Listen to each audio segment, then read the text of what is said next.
Revenue లోటు అంటే ఈజీగా అర్థమయ్యే భాషలో చెప్పాలంటే మాటకి, చేతకి మధ్యన ఉన్నటువంటి వ్యత్యాసం. అంటే నీకెందుకు బాబాయ్ నేను 10,00,000 ఇస్తాను నా వంతుగా అని చెప్పి చివరికి 1,00,000 ఇచ్చామనుకోండి, 9,00,000 లోటు. అదే రెవెన్యూ లోటు. ఇప్పుడు ఆంధ్రప్రదేశ్‌లో బడ్జెట్‌లో 3,00,000 కోట్లు పెట్టి 3,00,000 కోట్లు చెప్పి ఆచరణలో పెట్టాలంటే 3,00,000 కోట్ల ఆదాయం ఉండాలి. అప్పుల్లో తెస్తావా, ఎలా తెస్తావా, ఇంకెట్లా తెస్తావా అన్నట్టు.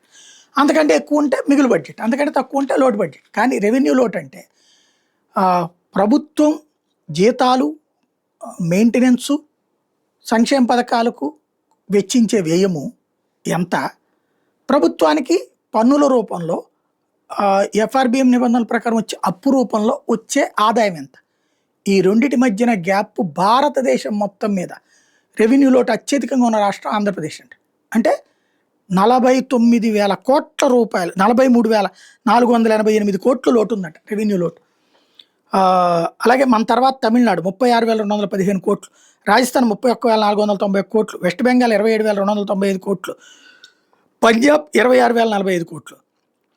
అదే సందర్భంలో రెవెన్యూ మిగులు అంటే అవసరానికంటే ఎక్కువ ఖర్చు పెట్టగలిగిన ఆదాయం ఉన్న రాష్ట్రాలు ఉత్తరప్రదేశ్ 37,000 కోట్లు, గుజరాత్ 19,865 కోట్లు, ఒరిస్సా 19,456 కోట్లు, జార్ఖండ్ 13,564 కోట్లు, కర్ణాటక 13,496 కోట్లు.